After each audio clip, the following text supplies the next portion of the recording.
you open up so much about your childhood in this book, and the fact that your father was the stabilizer in your family. What did he teach you that you find yourself mirroring as a father yourself? I guess what he taught me was, when it's time for you to step up, you step up.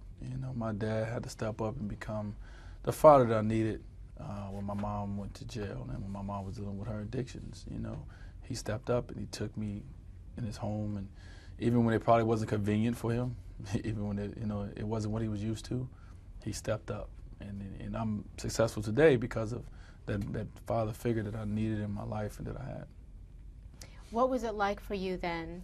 Because I remember reading your children were as old when you got divorced as you and your sister were when your parents got divorced. So did any of those ghosts come back to haunt you? Yeah, you try so much, to do what's opposite, of the negativity that you've seen growing up. So I've seen a lot of negative in my life from my parents' life. So I was like, okay, I want to make sure that I'm different than them. So when I'm going through the process, and I know that this is around the same time that my sister was 5 and I was like 4 or 5 months, and it so happened the exact same age of my kids is when me and my ex-wife just, we couldn't see eye to eye no more. And it's just like that generational curse came back, and you like, I'm trying to do everything possible to do things differently, but I couldn't. It's a situation that we had to deal with. If you could leave your kids with 2 lessons, just pick 2. 2 lessons? Yeah. What do you think you would want them to remember as they go through their life? Always, that voice in the back of their head that is yours. What do you want it to say? It's a great question.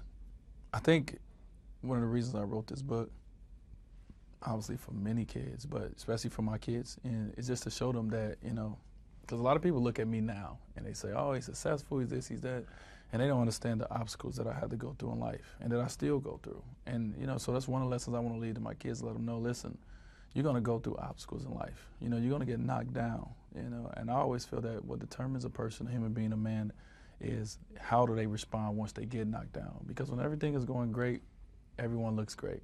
But when things start going bad, how do you respond? Can you be the same? And so, I want to let them know that, no, even though it looks like, oh, your kids are going to have a great life, no, they still going, obstacles going to come.